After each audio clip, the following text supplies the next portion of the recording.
Hey, this is Tim, bringing Words of Grace today from Washington Square Park. This is the most diverse park I've ever seen in my life by far. You just never know what you will find here. Here's a guy doing a novel, a guy behind me on a bike still. They're just such a diversity of people, such a diversity of activities, people dancing. I've seen a guy playing a upright piano here.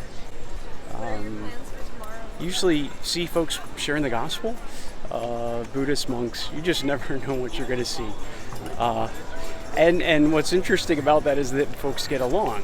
How can we be so different and yet here we get along? I think that's a good lesson for us as a church. We should be able to have thousands of people in our church and still get along. Oh, here's the guy with the upright piano. Okay. But for some reason we don't. We have diversity, yeah. So why can't we get along? Ephesians 4:2 tells us we're to endeavor to keep the unity of the Spirit in the bond of peace. We are to maintain the unity that the Spirit provides. So why can't we? Well, let me give you 4 reasons why I think it's hard for us. The first one is that there's a diversity that is in the church, and instead of us acknowledging it, we let it get the best of us. And so, you may be an eyeball in the church, and you probably get along pretty well with the eyelid, but probably not so much with the toenail, right? And just acknowledge that that's the case, and it's okay. Yeah, you're not going to get along with everybody the same. There are diversities in the church that actually adds to the strength of it. And so celebrate it. Praise God for it. Secondly, you still have flesh, and you're tempted to do things and say things and react in ways that are not Christ-like. We still have the flesh. I'm reading Screwtape Letters, and there C.S. Lewis has a senior demon giving advice as an uncle to a nephew who has just become a tempter. And this new Christian he takes to church, and he sees in the pews people who are different. They have different idiosyncrasies. He mentions that one has squeaky boots and another has double chin. There's all these different things that are just different. And the demon uses that to say that this makes those things that are different, that are little, external, so you broad brush the whole church. And so we just acknowledge that, yeah, we're different, and it's okay. Don't let those differences frustrate you. And thirdly, this is a little more dangerous. Consider that some people you won't have unity with because they're a wolf. Acts 20, Paul warns the Ephesian elders that there would be wolves that come among the church. Even this early church of Ephesus would have wolves. So acknowledge that. Understand that this person may be coming to harm. And so here we have a great little park, right? It's a crazy park. That's what it is. But even here, if you come in to hurt others, you're not welcome here. Everyone is welcome here.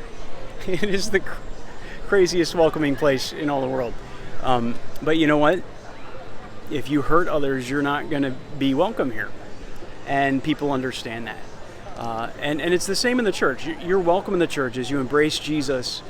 But if you start harming others, then you're not welcome in that gate. And it's the church leadership, it's the church's job to identify that and to keep the sheep from being hurt. Right, because some people do come in and you recognize, wow, this person is causing trouble here, and they're causing trouble here, they're causing trouble here, and they're sowing discord here, and they're sowing false doctrine here.